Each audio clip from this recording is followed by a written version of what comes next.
जी, तो आज का लेक्चर शुरू करने से पहले मैं उम्मीद करता हूँ कि तमाम स्टूडेंट्स, तमाम वीडियो देखने वाले खैरियत से होंगे।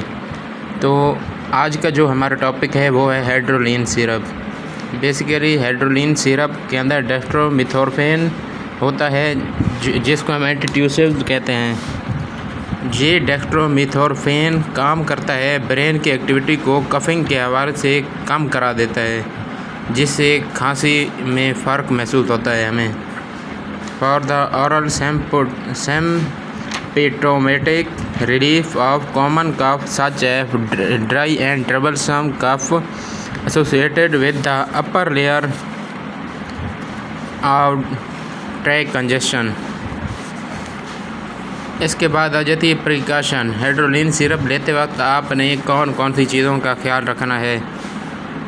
1 to 5 millilitre spoon full to be taken every 4 hour. 4 घंटों के अंदर आप 1 से 2 चम्मच हाइड्रोलिन के ले सकते हैं।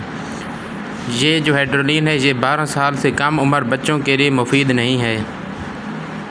इसके अलावा ये जो हाइड्रोलिन की डोज़ है ये आपने 4 डोजेस से ज़्यादा एक दिन में नहीं लेनी। एक dose 5 millilitre spoon in 24 hour के बराबर है। इसके अलावा हाइड्रोलिन दूध में मिलाकर नहीं ली जाती, ये जहर का काम करती है।